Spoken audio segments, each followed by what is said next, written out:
A perfect lawn, 100 smiling faces, and a cloud of pink smoke. A gender reveal is supposed to be the happiest day of a couple's life. But for a woman named Sally, that pink smoke felt like a fog of war. In front of her friends, her family, and with a live stream rolling, her husband Liam didn't cheer. He didn't smile. He grabbed the microphone and uttered 6 words that shattered Sally's world and detonated a bomb in the middle of their marriage. Whatever it is, it's not mine. The gasps, the silence, the shame. It was all a blur. But the real story began later that night when a single email with a subject line, DNA paternity test results, landed in her inbox. What was inside would expose a lie so deep and a betrayal so twisted it would make the public humiliation feel like a paper cut. The sun was impossibly bright on Saturday, June 14th, the kind of brilliant, optimistic light that makes one believe nothing could ever go wrong. The backyard of Sally and Liam's home was a sea of pastel pink and blue. Balloons, streamers, a 3-tiered cake with white frosting and a big question mark on top. They had over 100 people there, friends from college. Liam's colleagues from the architecture firm, Sally's cousins, who drove all the way from Oregon, and their parents beaming with pride. At 7 months pregnant, Sally felt like a queen, presiding over the most joyful celebration of her life. Her hand rested almost permanently on the curve of her stomach, a constant reassuring connection to the little person she already loved more than life itself. Liam, her husband of 5 years, was the perfect host. He moved through the crowd with an easy charm, his arm slung around her shoulders, his laughter echoing across the lawn. He'd kiss her temple and whisper, "You're doing okay, Mama Bear." He was everything a woman could want. Attentive, successful, handsome. They were the perfect couple with the perfect life about to welcome their first child. Or so Sally believed. Looking back, she would realize the signs were there, but they were like whispers in a hurricane, too faint to be heard over the roar of her own happiness. There was the way Liam's sister Chloe would look at Sally when she thought she wasn't being watched, a tight, analytical stare that felt less like sisterly affection and more like an appraisal. There was the way Liam had become slightly distant over the past month, blaming it on a high-stress project at work. "Just got a lot on my mind, babe," he'd say, rolling over to his side of the bed. Sally had accepted it, of course. Marriage was about weathering the small storms. The main event was scheduled for 3 p.m. Their best friends, Mark and Jessica, brought out the giant confetti cannon. Mark, who had been Liam's best man, gave him a playful shove. "Ready to join the dad club, buddy?" Liam smiled, but it didn't reach his eyes. A flicker of something cold passed through them so quickly Sally almost missed it. He just nodded and took his place beside his wife. The plan was simple. Mark would count to 3 and they'd pull the cord together. Pink for a girl, blue for a boy. Sally was vibrating with excitement, her heart thudding against her ribs. She squeezed Liam's hand. It was clammy. "I love you," she whispered, her voice thick with emotion. He looked at her, and for a second she saw a stranger. Not her loving husband, but a man made of ice. He said nothing back. One Mark shouted, his voice booming. The crowd chanted along. Sally's mother, Carol, was already dabbing her eyes with a napkin. Liam's mother, Eleanor, stood beside Chloe, her expression uncharacteristically stern. 2. Sally tightened her grip on the cord, her eyes locked on the cannon. She pictured a life with a little girl, teaching her to paint, braiding her hair. She pictured a life with a little boy, watching him play catch with Liam, in this very yard. Either way, it was perfect. 3. They pulled. Boom! A massive explosion of vibrant pink confetti and smoke shot into the sky, shimmering in the afternoon sun. It was a girl. A girl. Tears of pure joy streamed down Sally's face. She turned to Liam, ready to collapse into his arms to share the most magical moment of their lives. But he wasn't looking at her. He wasn't looking at the sky. He was looking at the crowd, his face a mask of stone. He let go of her hand and stepped away from her. Mark, sensing something was wrong, started to lower the microphone he was holding for speeches. Liam snatched it from his hand. "Liam, what are you doing?" Sally asked, the joy in her chest curdling into confusion. He ignored her. He tapped the microphone. The feedback squealed, silencing the excited chatter of their guests. Every eye was on him. On them. "Thank you all for coming," he began, his voice dangerously calm. "It's great to see so many of our friends and family here to celebrate. This." He gestured vaguely at Sally and her belly. The air grew thick and heavy. Sally's smile faltered. "I know you're all excited," he continued, his voice getting louder, harder. "A little girl. Sally always wanted a girl." He paused, letting the silence stretch until it was screaming. He looked directly at Sally's parents, then at his own mother. Then he turned his gaze on his wife. It was filled with a contempt so profound it physically hurt her. "But I want to make one thing perfectly publicly clear." He raised the microphone to his lips, his knuckles white. The world seemed to slow down. Sally could see every shocked face, every confused glance. She could feel the weight of 100 pairs of eyes. "Whatever it is," he said, his voice ringing out with chilling finality, "it's not mine." The gasp from the crowd was a physical force, sucking the air from Sally's lungs. A profound, echoing silence followed, broken only by a single horrified sob from her mother. Sally's legs gave out. She stumbled backward, catching herself on the gift table, sending a pile of neatly wrapped presents crashing to the ground. The world swam in a nauseating blur of pink confetti and horrified faces. Chloe, Liam's sister, was the first to move. She rushed to his side, but not to stop him. She put a protective hand on his arm, as if he were the victim. Liam's mother, Eleanor, stared straight ahead. Her face an unreadable granite slab. Sally's own father, David, looked like he was about to commit murder. He started toward Liam, but his wife held him back, her face a mess of tears. The guests stood frozen, a tableau of shock and discomfort. Some people started backing away slowly, pretending to take a phone call. Others just stared, their mouths agape. Sally's carefully constructed perfect life had just been demolished by a public execution, and she was the one left bleeding on the stage.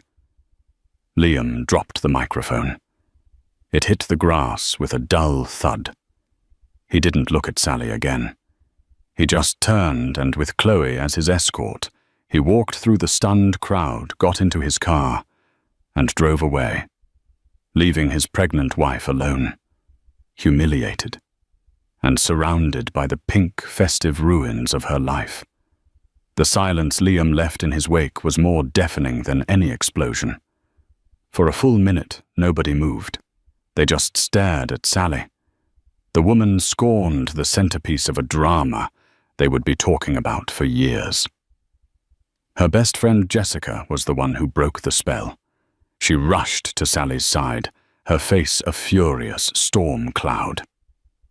"Sally, oh my God. Sally, are you okay?" She wrapped her arms around her friend, And only then did Sally realize she was shaking uncontrollably, her whole body racked with tremors. Her father David, a man she had rarely seen angry, finally broke free from her mother's grasp. That coward, that absolute son of a bitch. He roared, his voice cracking with rage. The party was over. People fled as if the house was on fire. They offered hushed, awkward condolences as they scurried away, their eyes darting everywhere but at Sally. Each averted glance felt like a fresh stab of shame. They were leaving with the story of a lifetime, and she was left to live in the wreckage. Mark Liam's supposed best friend stood uselessly by the confetti cannon, his face pale with shock. I don't understand, he stammered, looking at Sally. He wouldn't. Sally. I'm so sorry. Sally's parents and Jessica formed a protective circle around her, shielding her from the pitying stares. They guided her back into the house, away from the mocking pink confetti that now littered the lawn, like evidence from a crime scene. Inside, Sally collapsed onto the sofa. The tremors wouldn't stop. Her mind was a frantic, chaotic mess trying to process what had just happened. Liam's words echoed and re-echoed in her head. It's not mine. It's not mine. How could he? How could he believe that they had been trying for a baby for over a year? It was all they talked about, all they wanted. This child was conceived from love, from intimacy, from the promises they'd made to each other. Had it all been a lie? Honey, what happened? Her mother. Carol asked, her voice gentle as she knelt before her. Did you two have a fight? Sally shook her head, unable to speak. A fight is something you recover from. This was an annihilation. There was no fight. She finally choked out the words, tasting like ash.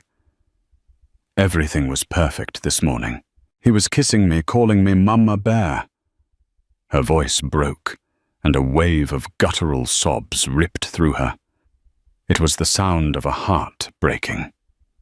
Jessica was on the phone, her voice low and venomous. Sally could only assume she was leaving Liam a voicemail that would peel the paint off his car.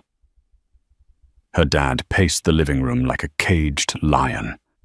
An hour later, the house was quiet, except for Sally's weeping. Her parents had cleaned up the backyard, refusing to let her see the remnants of her own humiliation. Jessica had made tea that Sally couldn't drink. That's when she remembered. The DNA test. About a month ago, Liam had come to her with a strange request. He'd been reading about new non-invasive prenatal paternity tests. It's amazing, Sally, he'd said, showing her a website on his tablet. They just take a blood sample from you and a cheek swab from me. It's 99% accurate. It's just for peace of mind, you know, a formality, so we can have this official document for the baby book. His reasoning felt flimsy, but she was so wrapped up in the joy of the pregnancy that she dismissed her unease. She thought it was just another of his meticulous architectural quirks, needing every blueprint to be perfect, every variable accounted for. She'd agreed without a fight. They went to a private lab, gave their samples, and were told the results would be emailed to them in 4 to 6 weeks. The due date for the results was this week. He must have gotten them. He must have seen them and decided to believe a lab report over the 5 years they had shared. But why? Her entire being screamed that it was impossible. She had never been with another man, not even close. Her life revolved around her work as a graphic designer, her home, and Liam. There was no other man. There was no possibility. The test. Sally whispered, her eyes widening. Jessica stopped her pacing. What test? We did a DNA test, a prenatal one, Liam insisted. Her dad stopped, his eyes locking on hers. Why on earth would he do that? He said it was a formality. For the baby book. I thought it was weird, but I didn't think. She trailed off, the full horror of the situation dawning on her. This wasn't a spur-of-the-moment psychotic break. This was premeditated. He had planned this. He had waited for the most public, most celebratory moment possible to inflict the maximum amount of pain. A new kind of anger, cold and sharp, began to cut through the grief. Sally scrambled for her laptop. Her hands were still shaking so badly she could barely type her password. She logged into her email account, her heart pounding a sick, frantic rhythm against her ribs. She searched the inbox for the name of the lab, Veritas Genetics. Nothing. She checked the spam folder. Nothing. He must have used his email, she said, her voice flat. He registered it. The results would have gone to him, and then, as if summoned by the devil himself, a notification popped up on her screen. It was an email forward. From Liam. Donovan@archsolutions.com. To Sally. Donovan@email.com. Subject FWD, your paternity test results. Case PNTL 88721. There was no text from him. No explanation. Just the forwarded email from Veritas Genetics. Sally's blood ran cold. This was it. The verdict. Jessica and her parents gathered behind her, their collective breath held. Sally felt like she was on death row, waiting for the governor's call. Her entire life, her identity as a wife and a mother, hinged on what was inside this email. With a trembling finger, she clicked it open. The email was sterile and clinical. A wall of text and a link to a secure PDF. Dear Mr. Donovan and Ms. Miller. It used her maiden name Miller for the report, which felt like another slap. Please find the attached report for your recent non-invasive prenatal DNA paternity test. The results are based on the analysis of the provided buccal swab sample from the alleged father, Liam Donovan, and the blood sample from the mother, Sally Miller. Her hand hovered over the link to the PDF. For a fleeting second, she considered not opening it. She could delete it, pretend it never existed, and live in the blissful ignorance of her own truth. But it was too late for that. The bomb had already gone off. This was just the fallout report. She clicked. The document loaded a simple one-page report. It was mostly scientific jargon, confidence intervals, and allele markers. But at the bottom, in a bold, impossible-to-misread font, was the conclusion. Analysis conclusion. The probability of paternity for the alleged father Liam Donovan with the fetus is... Her eyes scanned the final soul-destroying number. 0%. A 0. Not 99.9%. Not an inconclusive result. A perfect, absolute, undeniable 0. Based on the DNA samples provided, Liam Donovan was not the father of her child. Sally thought she screamed, but she wasn't sure. The world dissolved into a tunnel of black. The last thing she heard was her mother's voice, sharp with panic, as her head rushed towards the floor. The screen with its damning verdict glowed in the darkness behind her eyelids. The number 0 burned there, a brand mark on her soul. Liam wasn't just cruel. He wasn't just paranoid. According to the laws of science, he was right. And her entire world, everything she thought was true, was a catastrophic lie. Sally came to on the sofa, the sharp, medicinal scent of smelling salts stinging her nostrils. Jessica was hovering over her, her face etched with a fear Sally had never seen before. Her dad was on the phone, his voice a low, urgent rumble. Her mom was pressing a cold cloth to her forehead. "The email," Sally croaked, her throat raw. "Did you see it?" Jessica's expression was a painful mix of pity and confusion. "We saw it, honey. It's a mistake. It has to be." But the certainty in the report that cold, hard zero felt anything but mistaken. It felt like a mathematical proof that she was either a liar or she was insane. And since Sally knew in her heart she wasn't a liar, she was starting to question her own sanity. The days that followed were a blur of shame and suffocating grief. Her parents stayed with her, treating her like a fragile piece of glass. Her dad handled everything. He called Liam's office and was told Mr. Donovan had taken an indefinite leave of absence. He called Liam's cell, which went straight to a new voicemail message. The voice cold and unfamiliar. "You have reached Liam Donovan. I am not taking calls. If this is Sally, all communication must go through my lawyer." His lawyer. 5 days ago, they were picking out names for their daughter, and now they needed lawyers to speak to each other. The news, of course, had spread like wildfire through their social circle. Sally's phone was a minefield of texts. Some were supportive, from friends like Jessica, who refused to believe it. Others were full of veiled questions and morbid curiosity. Sally couldn't bear to look at any of them. She deactivated her Facebook and Instagram, unable to face the digital ghosts of her happy life, the engagement photos, the wedding album, the smiling pregnancy announcement from just a few months ago. Each picture was a testament to a life that had been a lie. Chloe Liam's sister had blocked her number. His mother. Eleanor sent Sally's mother a single frosty text. "We are supporting our son through this difficult and humiliating time.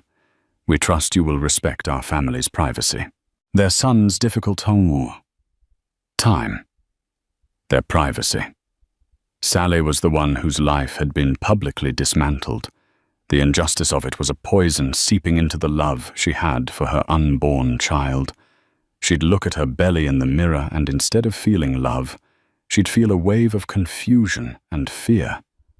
Who was this little person inside her if not a product of her love for Liam? It's the lab, her father insisted every day. They mixed up the samples. That's the only explanation. "We'll sue them into the ground, Sally." They called Veritas Genetics. They were met with a corporate wall of calm, unshakable confidence. A supervisor named Ms. Albright explained their protocol in a droning, dispassionate voice. "Our chain of custody is unbroken and digitally tracked from the moment of collection to the moment of analysis. Every sample is barcoded twice. The analysis is run by 2 separate teams on 2 separate machines. The possibility of a sample mix-up is, statistically speaking, less than 1 in 10 million. 1 in 10 million. It was more likely she'd be struck by lightning." Sally's mind began to spiral, replaying every moment of the last year, searching for a gap, a black hole where a memory was supposed to be. Had she ever drunk too much? There was a New Year's Eve party 9 months ago. They'd all had champagne. But she came home with Liam. She went to bed with Liam.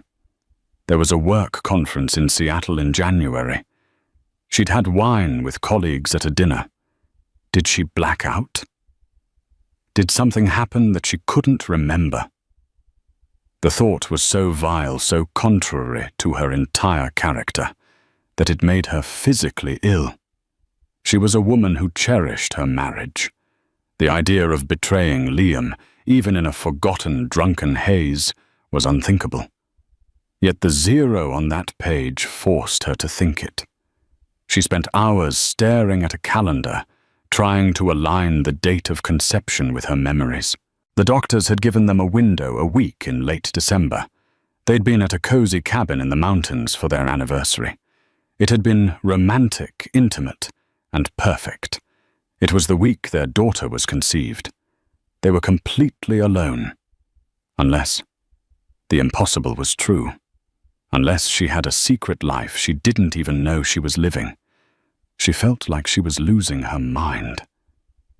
Jessica was her rock. She came over every day armed with ice cream and a refusal to give up. "Okay," she said one afternoon, sitting cross-legged on the living room floor, a notepad in her hand. "Let's be detectives. We're not questioning if you were faithful. We know you were. We are questioning the evidence. The evidence is the DNA test. How could the evidence be wrong?" "The lab says it can't be," Sally mumbled, pulling a blanket tighter around her. "Forget the lab. Let's talk about the samples," Jessica said, her eyes bright with purpose. "They took your blood and Liam's cheek swab. Your blood is your blood. That can't be faked. But the swab, who handled the swab?" "Sally." Sally thought back to that day at the clinic. It was a small boutique place. A nurse had called them in. She drew Sally's blood herself. Then she handed Liam the sealed kit with the swab. She gave it to him. Sally said, her voice barely a whisper. He went to the men's room to do it. He said he wanted to rinse his mouth out first to make sure it was a clean sample. Jessica's pen stopped moving. She looked up at Sally, her eyes wide. "He went into a room alone with the swab?" she asked. A jolt went through Sally. "Yes." "He was in there for maybe 5 minutes. He came out, sealed the sample bag in front of me, and we handed it to the nurse together." 5 minutes is a long time, Sally." "What are you suggesting?" Sally asked, though a sick feeling was already churning in her stomach. "That he—" "What?" "That he faked the swab. If you were Liam and you were 100% convinced this baby wasn't yours, but you had no proof, how would you get it? You couldn't fake a paternity test to say you are the father, but you could absolutely fake one to say you aren't. It was a monstrous thought. That Liam, her Liam, could be so cunning, so diabolically cruel. But the man who had stood up at that party was a stranger to her. That man was capable of anything. Who would he get to swab their cheek for him? Sally asked, her mind racing. It would have to be someone he trusts implicitly. Someone who would go along with such a crazy, destructive plan. Jessica and Sally looked at each other, and the same 2 names appeared in their minds at the exact same moment. Mark and Chloe. Mark was his best friend, his brother in all but blood. But Mark loved Sally too as a friend. He was a pillar of their shared life. He would never... Would he? He looked so genuinely shocked at the party. And then there was Chloe, Liam's viper of a sister. She had always treated their marriage like a hostile takeover of her brother. She was protective to the point of obsession. She had the motive to get Sally out of Liam's life for good. And she had the ruthlessness. But would Liam involve his own sister in a lie of this magnitude? "There's one other person," Jessica said softly. "The one person Liam has been leaning on this whole time. The one person who was right there by his side when he made that announcement. Chloe. How do we prove it?" Sally asked, a spark of fight returning to her soul for the first time in weeks. "We need Chloe's DNA," Jessica said, her expression grim. "And we need to compare it to the sample on file at Veritas." It was an impossible task. They couldn't just walk up to her and ask for a cheek swab. They couldn't legally subpoena the lab's records without a court case that would take months and expose Sally to even more public scrutiny. They were stuck. They had a theory, a wild conspiratorial theory that painted her husband as a Machiavellian monster, but they had no way of proving it. All Sally had was the official report that declared her an adulterer and her daughter a bastard. That night, unable to sleep, Sally found herself in the nursery they had so lovingly prepared. The walls were a soft lavender. A white crib stood assembled in the corner. Tiny dresses hung in the closet. Her hand rested on her belly, and she felt a faint kick, a little flutter of life. Tears streamed down her face, but this time they weren't tears of grief. They were tears of anger and determination. Someone was lying. Someone had orchestrated the destruction of her life. It was either her in some fugue state she couldn't recall, or it was the man she had promised to love for eternity. And for the sake of the innocent child inside her, Sally was going to find out who. She was going to unearth the anatomy of this lie, no matter what it cost her. She was no longer just a victim. She was a mother, fighting for her child's truth. The theory that Liam had faked the DNA test was a double-edged sword for Sally. On one hand, it offered a sliver of hope, a rational explanation that could restore her sanity. On the other, it painted a portrait of her husband, so monstrous it was hard to comprehend.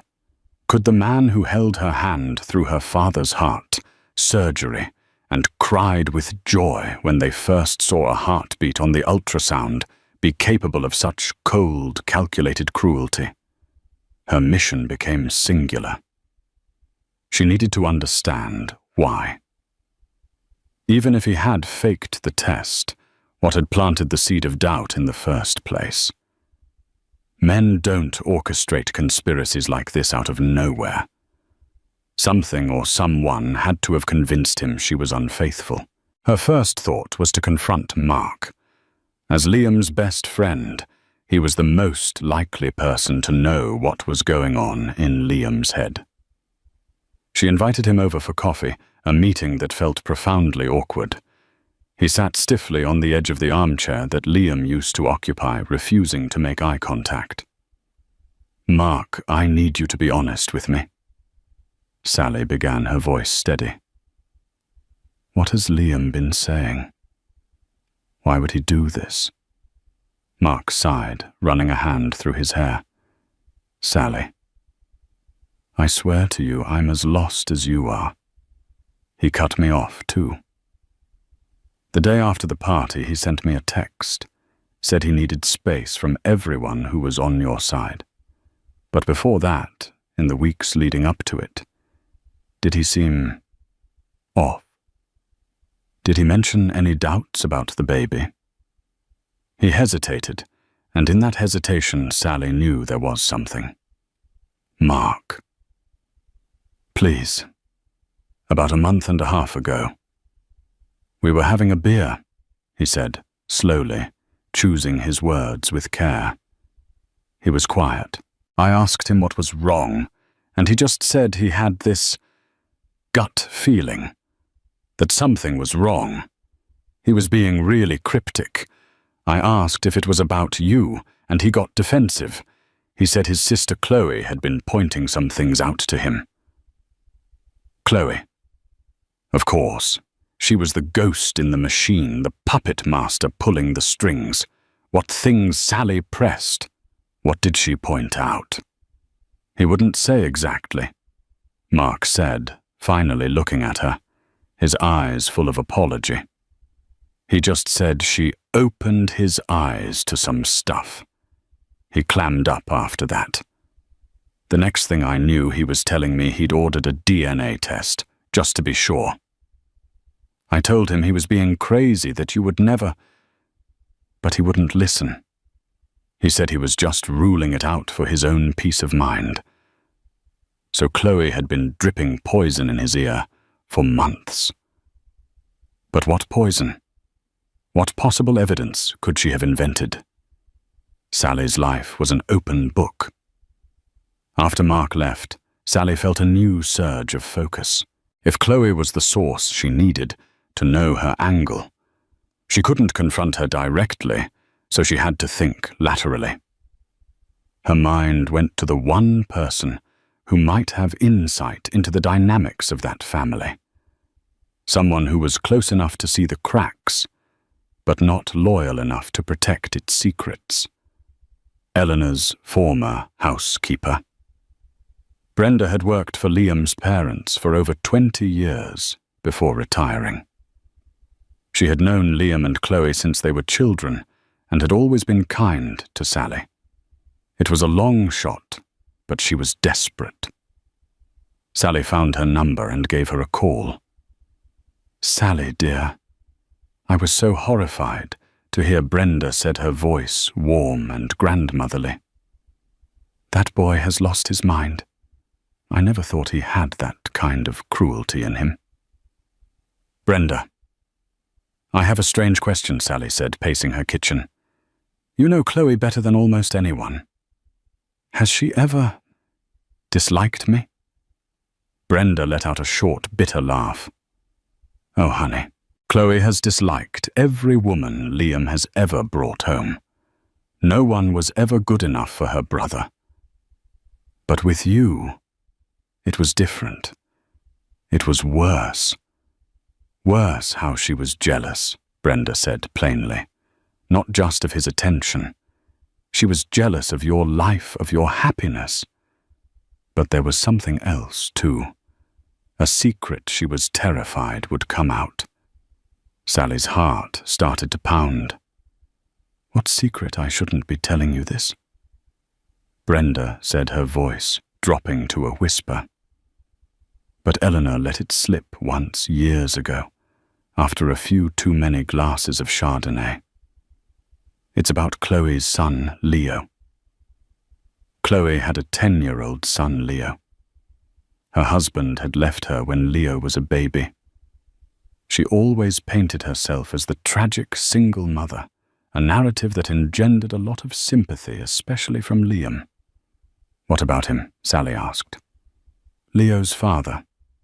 "It wasn't her ex-husband," Brenda said.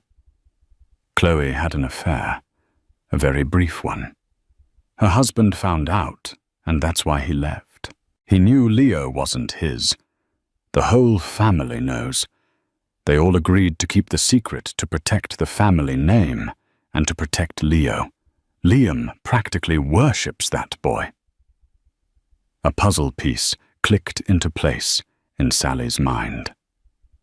Chloe, the guardian of a massive family secret about paternity, was accusing her of the very same thing. It was projection, a way to deflect from her own past by manufacturing a crisis in Sally's. But it still didn't explain what proof she could have possibly presented to Liam. That night, Sally did something she wasn't proud of. She logged into Liam's cloud account. They shared a family plan, and she still had the password. She felt sleazy and invasive, but she was past the point of caring about propriety. She was fighting for her life. She sifted through photo backups, documents, and files. Nothing. It was all project blueprints and vacation photos. She was about to give up when she checked the search history on his web browser, which was synced to the cloud. She scrolled back for months. It was mostly architectural websites, news articles, and sports scores. And then she saw it. From 6 weeks ago. A series of frantic late-night searches. How to get a friend's DNA without them knowing. Submitting someone else's DNA for paternity test. Can you use a sibling's DNA for a paternity test? Sally's blood turned to ice. He hadn't used Mark's DNA. He had considered using Chloe's. The search history was the proof. He had conspired with his sister to fake the results. The swab he submitted to Veritas Genetics hadn't been his. It had been from another man, a stranger, or perhaps someone Chloe knew, ensuring the result would be 0%. It was a deliberate, calculated frame job. But the final piece of the puzzle, the why, was still missing. Why did he believe Chloe's lies so readily? Why was he so insecure that he would rather believe in a conspiracy against him than in his own wife's fidelity? She kept digging, going deeper into the cloud, back up this time into a folder labeled medical. It was mostly old insurance forms and dental records, but there was one file she didn't recognize. It was a scanned document from a urology clinic. It was dated 3 years ago, before they had even started trying for a baby.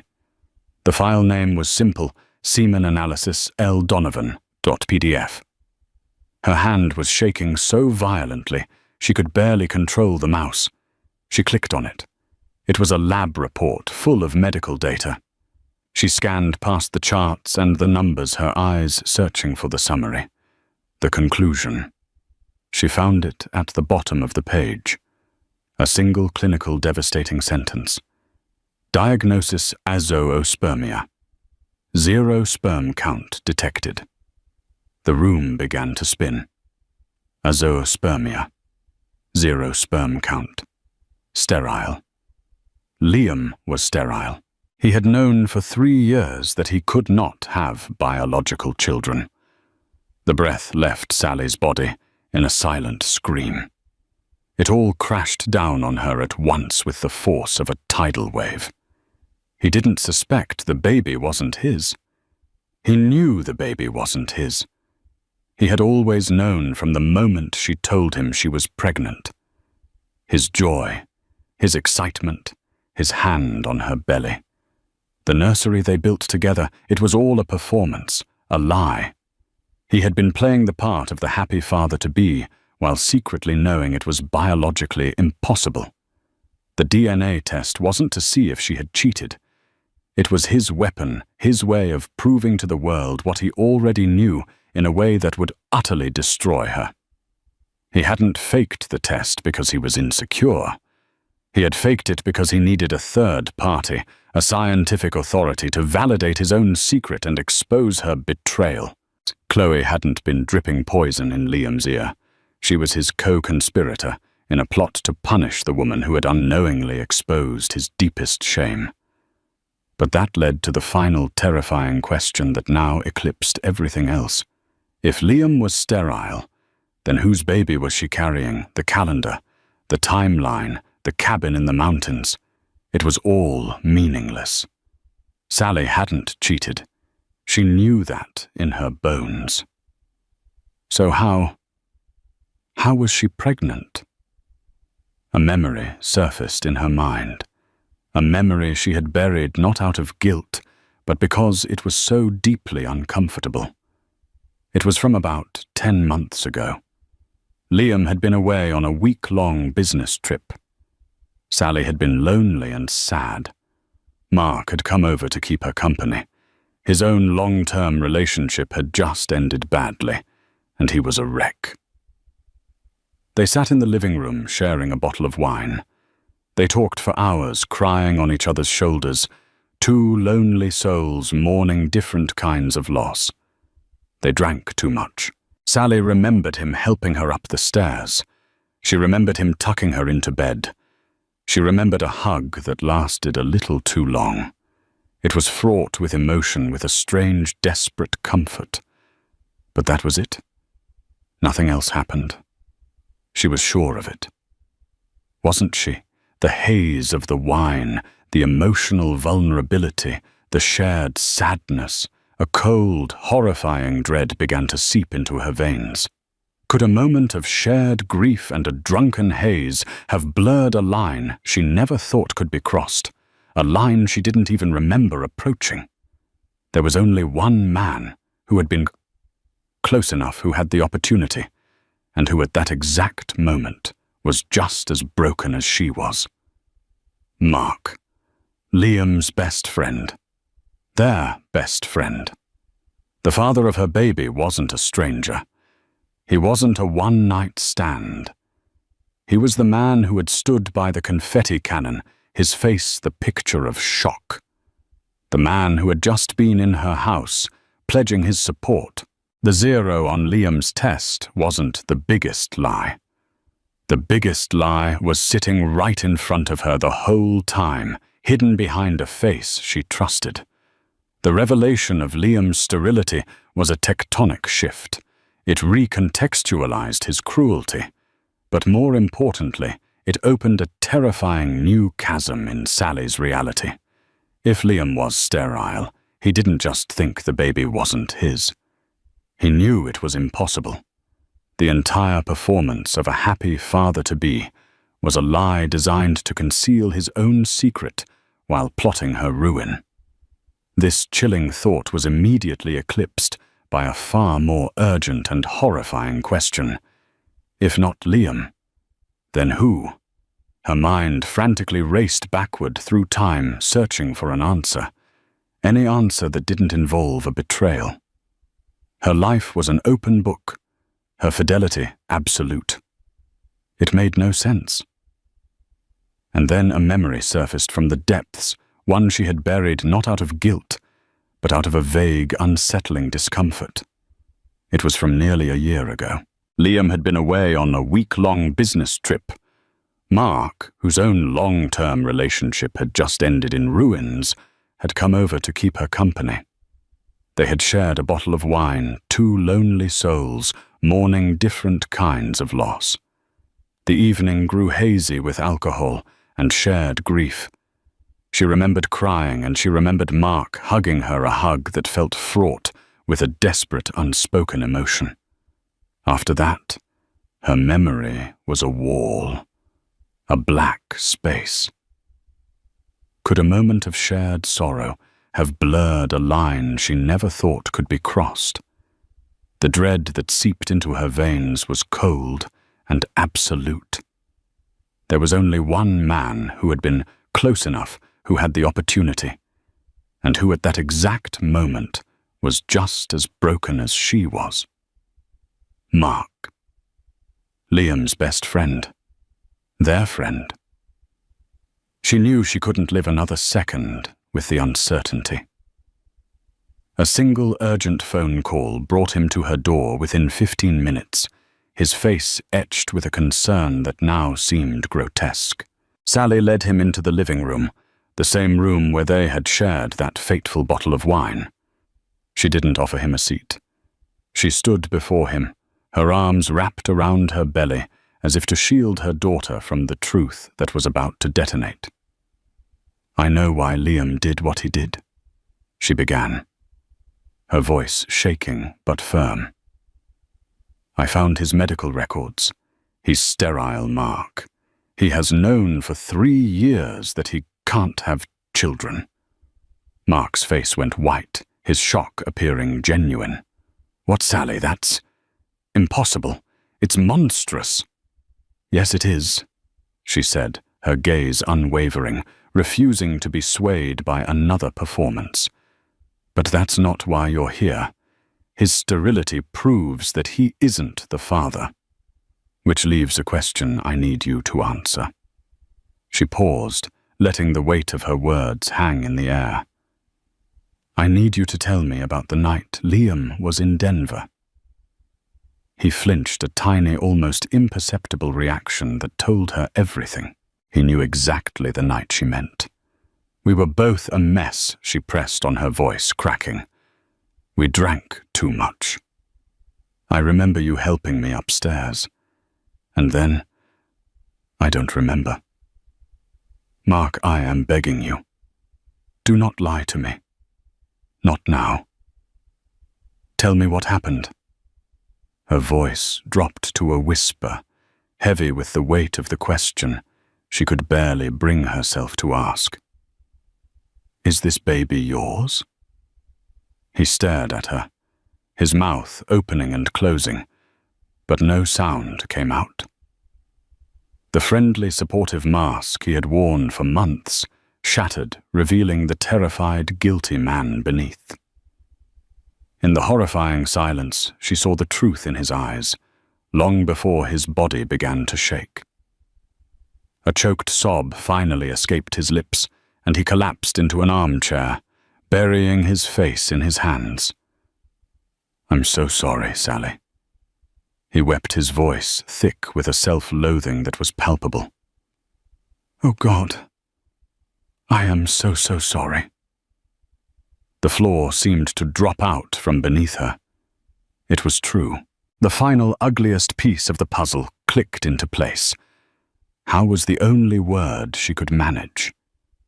He looked up, his face a mess of tears and shame. It wasn't supposed to happen. It was a mistake. We were just comforting each other. The hug. It just became something else. One moment. One terrible, regrettable moment of weakness and loneliness. We woke up the next morning, and the shame was so immense we couldn't even speak about it. We just buried it, pretended it was a drunken nightmare. He explained how he'd felt a spike of terror when she announced her pregnancy, but had pushed it down, choosing to believe the easier truth. He'd celebrated with them the guilt, a cancer eating him from the inside. Liam's announcement at the party had been a dual shock horror for her and sheer panic for himself. The betrayal was a vortex pulling her down. Betrayed by her husband's malice, his sister's conspiracy, and now by her best friend's cowardice. "You stood by and watched me crumble," she said, her voice dangerously low and full of a gathering rage. "You let me think I was losing my mind. You comforted me knowing you were the source of it all. You stood on that lawn and watched my husband publicly brand me an adulteress for something you did. I know he whispered a broken man. I was a coward. I was so scared. Scared." The word ignited her fury. She pointed a trembling finger toward the door. "Get out! Sally, please! Get out!" she screamed, the sound ripping from her throat, raw and cleansing. "Get out of my house! Don't you ever speak to me again!" He stumbled to his feet, gave her one last pleading look she refused to acknowledge, and fled. Sally was left alone once more, the silence of the house pressing in on her. But this time she was not in a fog of confusion. She was standing in the harsh, ugly glare of the complete truth. The hours after Mark's confession were not filled with grief, but with a cold, hard resolve. The mystery was solved, and all that remained was the reckoning. Sally's support system, her parents and Jessica, became her war council, their quiet fury bolstering her own. Armed with every piece of the truth, she sent a single text to Liam, Chloe, and their mother, Eleanor's house. "Sunday at noon. Be there. All of you. It's time we finished this." She knew their arrogance wouldn't let them refuse. On Sunday, Sally walked into Eleanor's formal living room, with Jessica, a silent, formidable presence, just behind her. The three of them were waiting as she expected, Liam looking haunted, Chloe defiant on an armchair, and Eleanor the matriarch presiding from the sofa with a face like cement. Sally Eleanor began, her voice dripping with condescension. "I'm not sure what the purpose of this little gathering is. As far as we're concerned, the matter is settled." A short, humorless laugh escaped Sally's lips. "Oh, Eleanor, we are just getting started." Her gaze settled on Liam, who refused to meet her eyes. "Look at me, Liam," she commanded, her voice clear and cold as ice. He flinched and slowly raised his head. "You crucified me based on a DNA test that said your probability of being the father was 0. Sally stated, pacing slowly into the room's center. "And you were right. The probability is 0. Chloe smirked. "So you admit it. We're glad you've finally come to terms with your indiscretion." "My indiscretion," Sally shot back, turning her full attention on Chloe. That's a bold word from a woman who has been lying to her own son his entire life about who his real father is. The color drained from Chloe's face. Eleanor gasped. How dare you? Chloe stammered, her composure shattering. Brenda sends her regards, Sally said coolly. Funny how secrets get out when you start blowing up other people's lives. She didn't wait for a response, turning back to her hollowed-out husband. But you didn't need Chloe's lies or a faked test to convince you, did you, Liam? You've always known you couldn't be the father. She pulled a folded paper from her purse. I found this, your lab report from 3 years ago. The diagnosis was azoospermia, a 0 sperm count. You're sterile, Liam. The medical term landed in the silent room like a grenade. Eleanor stared at her son, her face a mask of horror. Liam finally broke, slumping in his chair.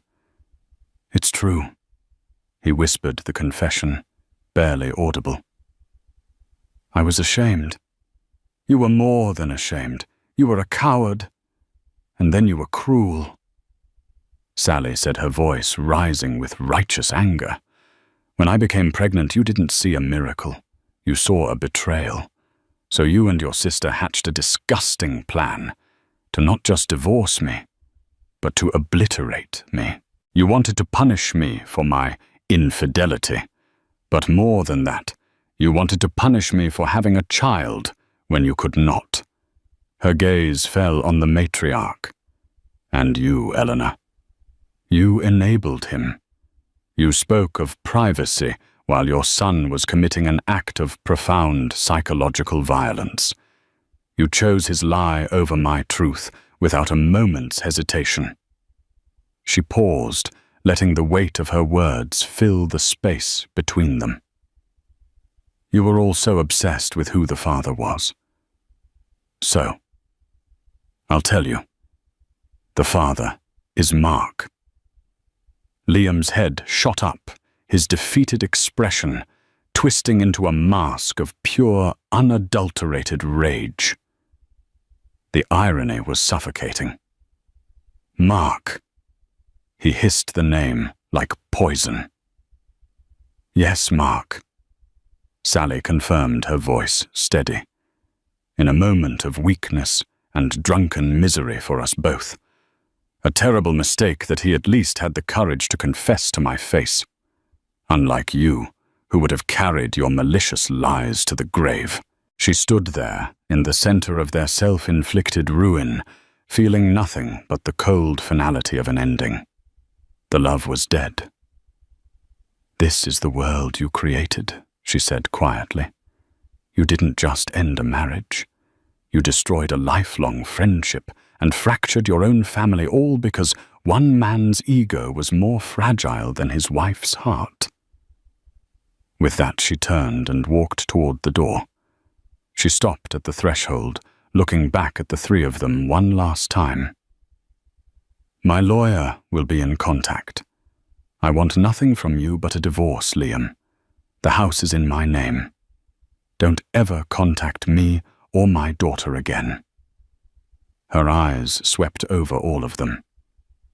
Any of you. Sally walked out of that house and didn't look back.